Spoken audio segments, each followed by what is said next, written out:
Nous lisons Ésaïe chapitre 26. Nous commençons au verset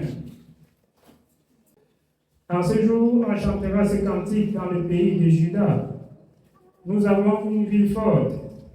Il nous donne le salut pour muraille et pour rempart. Ouvrez les portes, laissez entrer la nation juste et fidèle. À celui qui est ferme dans ses sentiments, tu assures la paix parce qu'il se confie en toi. Amen. La nation juste, nation righteous, doit entrer devant la présence de l'Éternel.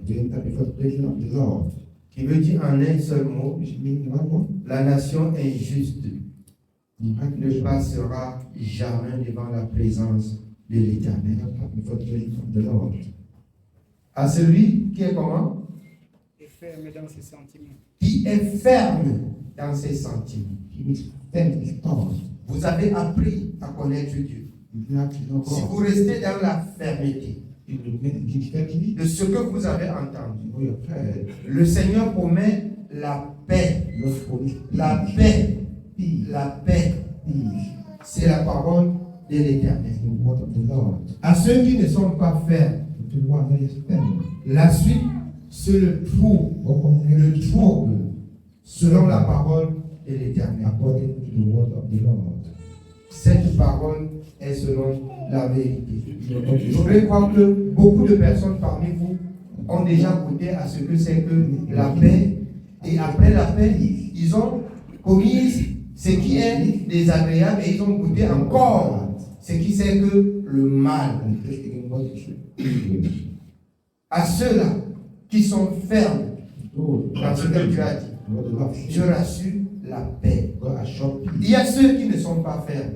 Donc nous avons appris la dernière fois, même dans le livre de Nombre, comment Israël, dans le désert, après que Dieu ait usé de compassion et de miséricorde, et qu'il les conduisait tous les jours, en leur donnant même de la manne pour nourriture, jusque-là, ils se rebellaient toujours contre l'Éternel. Donc Dieu, alors, à un certain niveau, a dit, assez. Assez. Ils n'entreront pas à Canaan. Et nous avons vu deux personnes, Josué et Caleb, qui ont suivi selon la parole de Dieu prêchée par Moïse. Dieu a laissé les enfants âgés de moins de 20 ans entrer à Canaan parce que Dieu supposait qu'ils étaient ignorants. À celui qui est ferme. La parole de Dieu dit qu'ils ont servi Dieu, mais ils n'ont pas servi pleinement l'Éternel.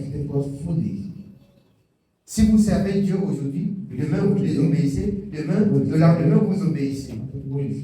La parole de Dieu dit dans le livre de Jérémie, il n'aime pas ceux qui partent ça et là. On est du côté de Dieu aujourd'hui, demain on est du côté du monde. On utilise la parole de Dieu aujourd'hui, demain on utilise la parole mondaine. Dieu se souvient maintenant de vos anciens péchés. Et il châtie. Et il châtie. Et vous ne direz jamais, jamais que vous n'avez pas appris la justice de Dieu. La justice de Dieu. Dieu, par sa grâce et son esprit, nous enseigne tous les jours de la vie. Et c'est pourquoi, à un certain moment, je vais vous résister. Je ne voudrais plus prier pour les mêmes péchés. Je ne voudrais plus que vous partez contracter des alliances étrangères. Et vous venez que je prie. J'ai d'autres choses à faire. Prier pour le ministère et sanctifier mon âme personnellement pour trouver grâce aux yeux de l'Éternel. J'ai le devoir de prendre soin à ceux-là et d'enseigner ceux-là qui écoutent et qui gardent. Qui gardent, ils assurent ainsi la paix, la paix. Nous avons aussi le temps d'aller dire à ceux qui sont au dehors que Jésus-Christ est vivant. Portant ainsi la bonne nouvelle vers les nations. Alors, Il a dit que nous serions ses témoins. Dans toutes les extrémités de la terre, nous allons témoigner au juste que Jésus-Christ est ressuscité. Que Jésus-Christ vit et qu'on voit en nous la vie de Jésus-Christ. Que Jésus-Christ vit et on voit en nous la vie de Jésus-Christ. Si nous témoignons que Jésus-Christ vit et on voit en nous la mort, nous ne savons quel Dieu nous sert. Nous ne savons quel Dieu nous confessons. Un Dieu mort? Non. L'éternel Dieu, le Dieu d'Abraham, le Dieu d'Isaac, le Dieu de Jacob, il est vivant. Il n'est pas le Dieu des morts. Il est le Dieu des vivants. Et parlant du Dieu des vivants, c'est le Dieu de ceux qui écoutent sa parole et qui vivent selon sa parole. Nous avons appris ça dès le matin, que l'Éternel nous a visités. Et il est hors de question qu'on ne mette pas en pratique la parole de Dieu et que nous crions. C'est pour cela que la parole de Dieu dit qu'il est temps de chercher l'Éternel jusqu'à ce qu'il répande pour nous la bénédiction. L'Éternel Dieu, comme a dit son serviteur Paul dans Acte 17, 24, il n'est pas un Dieu qu'on le canalise dans une maison faite des mains d'hommes. Il est le Dieu de la parole. Il a dit à la femme samaritaine, ceux qui l'adorent doivent l'adorer en esprit et en vérité. Ce ne serait plus sur le monde de Sinaï où les gens partaient rencontrer Dieu ou entendre Dieu parler. Dieu a déjà parlé. Et sa parole, bien aimé, suffit à conduire toute personne qui aimerait la justice de Dieu à la perfection. Consultez et lisez le livre de l'Éternel, Ésaïe 34, 16. Rien ne manque dans la parole de Dieu. Rien ne fait défaut. Là, à l'intérieur, Dieu montre sa bonté et sa sévérité envers ceux qui désobéissent. Sa bonté envers ceux qui obéissent à sa parole. C'est pourquoi il a dit, ceux qui ont servi et qui ne sont pas entrés dans le repos de Dieu. Regardez comment l'Éternel les a traités. Et apprenez par là à craindre Dieu. Le nom de ceux qui ont persévéré reste aussi mentionné dans le livre de la vérité. Et Dieu nous a fait connaître. Et c'est ainsi ce que Dieu a dit. Imitez leur foi. Dans le livre de Romains, chapitre 13, au verset 7. Souvenez-vous de vos conducteurs qui vous ont annoncé la parole de Dieu. Dans Hébreux 13, verset 7. Souvenez-vous de vos conducteurs qui vous ont annoncé la parole. Quelle a été la fin de leur vie? Je connais la fin de la vie de Paul. De sa jeunesse à la vieillesse, je connais. Il a servi Dieu selon la loi de ses nations. Et quand Jésus-Christ a paru, il a méconnu Jésus. Et quand Jésus-Christ se fait connaître à lui, il s'est abaissé. Il s'est humilié. Il a regardé tout ce qui était à lui comme de la boue afin de gagner Christ. Et Christ l'a soutenu. Dans le mépris, dans des injures, Christ l'a gardé jusqu'à ce qu'il recommande à Timothée. Donne des instructions à Timothée de voir comment il a marché. Il est un vieillard et il est en train de quitter le monde. Nous savons comment il a marché. Dans la justice de Dieu. Dans l'amour de Dieu. Il a servi. Nous aussi, nous rendons compte à Dieu du service que nous avons pris, de la parole que nous avons écoutée dès le matin. Nous rendons compte à Dieu.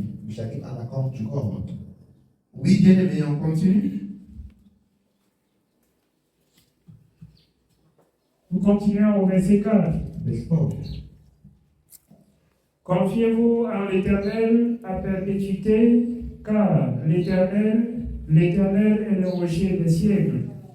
Confiez-vous à l'Éternel à perpétuité, car il est le rocher des siècles. L'homme qui craint Dieu devrait continuellement se confier à l'Éternel.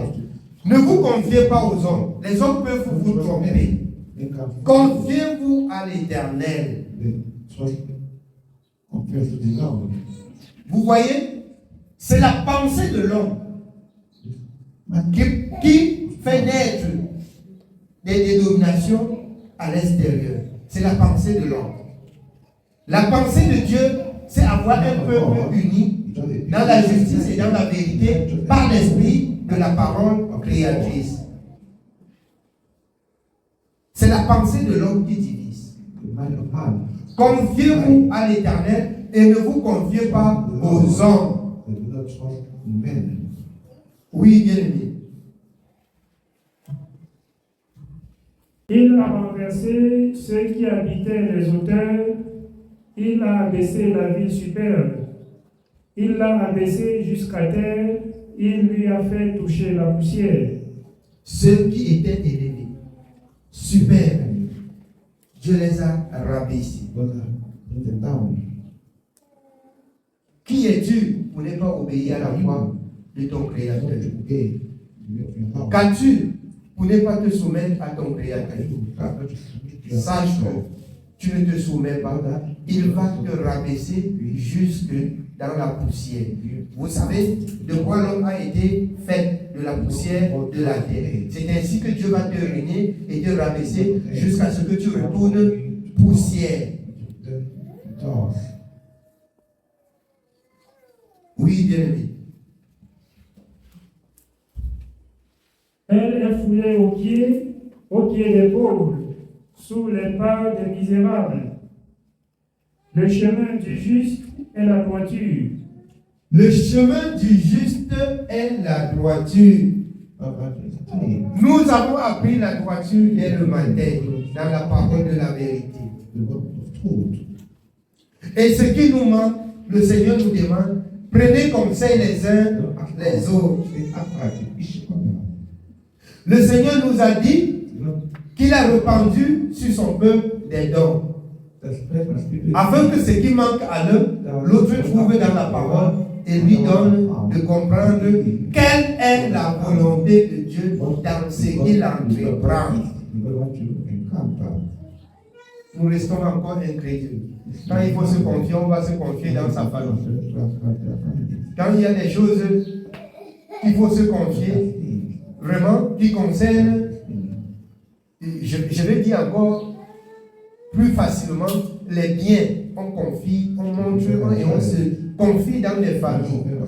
Mais quand ça a piqué le bas du pied jusqu'à ça marche mal, on cherche les enfants de Dieu et le serviteur de Dieu. Il va prier. Mais nous ne sommes pas là pour reporter vos biens. C'est ce que je voudrais que vous compreniez.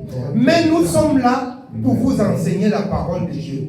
Et pour vous conseiller même de quelle manière vous deviez même utiliser ce que vous avez pour servir Dieu. Parce que moi, personnellement, tout ce que j'ai, c'est Dieu qui me l'a donné et je dois l'utiliser pour glorifier le nom de l'Éternel. Le roi David dit, qu'est-ce que nous pouvons offrir à l'Éternel que nous n'avons pas reçu de ses mains? Tout ce que nous avons reçu entre les mains de l'Éternel. Dieu ne voit-il pas vos petits jongleries là que vous faites? Est-ce que Dieu ne voit pas? Il voit. Il voit. Vous partez encore devant la présence de Dieu comme vous partez à la réunion. Vous avez des secrets. Vous avez des secrets devant Dieu. Je me suis montré insensé. Je me suis montré ignorant. Je me suis montré idiot. Mais pour plaire à mon Dieu, il n'y a personne parmi vous qui ne me connaît pas bien. Il n'y a personne parmi vous qui ne connaît pas ce que j'ai. Vous connaissez. Vous connaissez bien. Que le Seigneur nous fasse grâce. Parce que c'est cette incrédulité-là. C'est ça qui nous conduit encore dans le mal. C'est ça qui nous enterre, c'est ça qui nous enveloppe, c'est ça qui nous tient.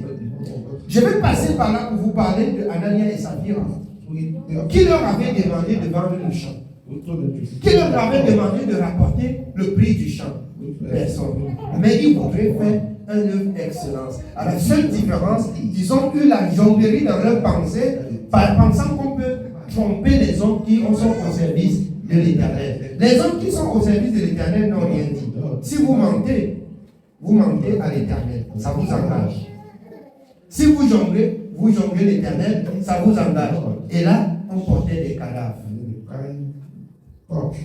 Il y a encore des cadavres au milieu du peuple de Dieu. Bien-aimé, voici l'homme qui aime Dieu. Il doit servir Dieu comme l'Éternel l'a indiqué à Moïse dans les Torquets, de tout son cœur, de toute son âme. De tout son cœur et de toute son âme. Oui, bien aimé, on continue.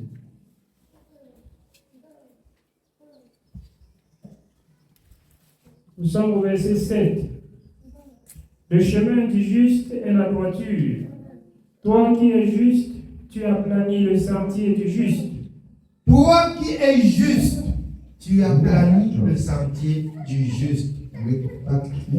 Quand tu es juste, tu aides le juste. Si quelqu'un était méchant et que tu es juste, et que dans ta justice, il apprend la justice, c'est que tu as ramené un juste. Tu as plani le sentier des justes. On va remarquer tout ce qui est bien à nous qui servons Dieu. On doit apprendre la justice de Dieu à nous. On doit avoir une conduite digne par nous. C'est nous qui allons donner la possibilité aux autres de se sauver. Oui, bien aimé. Aussi, nous t'attendons, ô Éternel, sur la voie de tes jugements. Nous t'attendons sur la voie de tes jugements. Pourquoi? Parce que Dieu rendra à chacun selon ce qui est son œuvre. Nous t'attendons sur la voie de tes jugements. Je ne peux pas passer ma vie à souffrir. Et Dieu dit qu'à par la suite, il va sauver les injustes. Je vais moi-même dire que Dieu est injuste. Je vais moi-même dire que Dieu est injuste. Je vais moi-même dire que Dieu est injuste. Et si Dieu voudrait sauver les injustes, c'est qu'on partagerait un royaume avec l'ennemi du royaume. Et ce n'est pas possible. C'est pas possible. Tu as servi selon la voie de l'ennemi du royaume, tu hériteras, bien aimé, le même sort que lui. Je crois que Dieu ne change pas. À la fin, il y a un étang de feu. À la fin, il y a un royaume de la sainteté. Pour ceux qui auront gardé la parole de la vérité. C'est la vérité. Amen. Oui, bien aimé.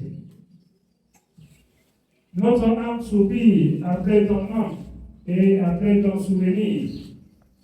Mon âme te désire pendant la nuit et mon esprit te cherche au-dedans de moi. Celui qui est de Dieu doit penser, même la nuit. Ses pensées doivent rester calmées à ce que Dieu a dit. Pendant la nuit, comme le jour. Je n'ai rien d'autre à penser que à ce que Dieu a dit. Ma pensée doit rester dans ce que Dieu a dit. Amen. Oui, bien. Car lorsque tes jugements s'exercent sur la terre, les habitants du monde apprennent la justice. Lorsque ces jugements s'exercent sur la terre, les habitants du monde appellent la justice. Donc quand Dieu châtie, on ne peut rien comprendre qu'il faut le craindre. S'il voudrait laisser sans châtier, chacun devrait lancer la main et être injuste comme il pourra. Les jugements de l'Éternel enseignent la justice, afin que nous n'appelons pas mal bien mal. Quand c'est mal, doit-on le mal. Quand c'est bien, apprécions le bien. Condamnons le mal.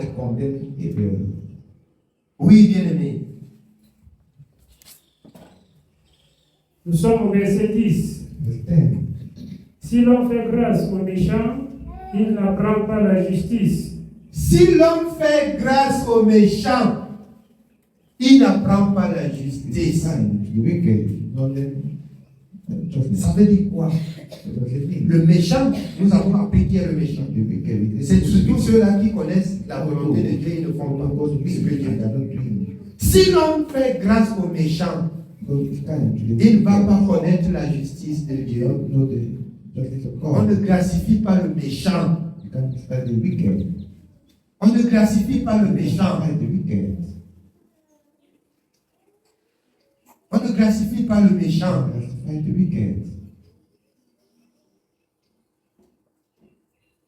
Le méchant, il va recevoir selon les voies de sa méchanceté. Je vous ai dit avant tout que ceux qui sont dans le monde qui n'ont pas appris la justice de Dieu sont des ignorants. Et les méchants sont ceux qui ont appris chaque jour à connaître Dieu, à entendre Dieu parler et ne faire pas ce que Dieu dit. On est méchants. Et si l'on apprend à faire grâce aux méchants, il ne connaîtra jamais la justice de Dieu. Amen. Oui, bien-aimé. Si l'on fait grâce aux méchants, il n'apprend pas la justice. Il se livre au mal dans le pays de la droiture. Il se livre au mal dans le pays de la droiture. Dans la maison de Dieu, on fait le mal. On couvre. On couvre là, on tourne.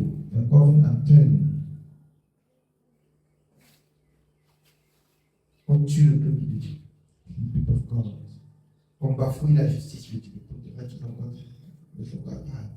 On efface la vérité de Dieu. Et on installe le mensonge. Non. Pas à nous. Pas à nous. Oui, bien. Et il n'a point égard à la majesté de Dieu. Il n'a point égard à la majesté de Dieu. Ce que Dieu a dit, il s'en fout. Ce que Dieu a dit, ça ne lui dit rien. Oui. Éternel, ta main est puissante. Ils ne l'aperçoivent pas. Ils verront ton zèle pour le peuple et ils en seront confus. Le feu consumera tes ennemis. Éternel, tu nous donnes la paix, car tout ce que nous faisons, c'est toi qui l'accomplis pour nous. L'Éternel nous donne la paix, et tout ce que nous faisons, c'est l'Éternel qui l'accomplit pour nous. Si Dieu n'a rien fait pour toi, ne rends plus service que tu as rendu. Et si tu crois que c'est Dieu qui fait tout pour toi, tu peux lui rendre tout ce service, même avec tous tes biens. Parce que tu sais que c'est l'Éternel qui dispose tout pour toi. Amen. Oui, bien. Éternel, notre Dieu, d'autres maîtres que toi ont dominé sur nous. Mais c'est grâce à toi seul que nous invoquons ton nom. D'autres maîtres en dehors de l'Éternel ont dominé auparavant sur nous. Mais c'est grâce à l'Éternel que nous nous sommes échappés de ses mains. Nous voyons plus clairement aujourd'hui la vie, la paix de l'Éternel, pas l'Éternel qui nous a délivrés de ses mains. Pourquoi ne pas servir ce grand Dieu? Pourquoi ne pas obéir à la voix de ce grand Dieu? Pourquoi laisser encore la voix de la justice de ce grand Dieu? D'autres maîtres, ils étaient méchants. D'autres maîtres étaient méchants. Ils te poussent à voler, on peut te tuer. Ils te poussent à te prostituer, tu peux porter des maladies. Ils te poussent dans le mal pour exterminer ton âme. D'autres maîtres, ils sont méchants. Mais le Dieu d'Israël, il est bon, il est vivant, il est juste dans ses jugements, irréprochable dans ses sentences. Si l'on fait grâce aux méchants, ils ne comprendront jamais la justice de l'Éternel. Amen. Oui, bien aimé. Nous sommes au verset 14. Ceux qui sont morts ne revivront pas. Ceux qui sont morts ne revivront pas. Si en Jésus tu ne trouves pas la vie, tu vas mourir pour mourir. En Jésus, si tu ne trouves pas la vie, tu vas mourir pour mourir. Oui, bien aimé.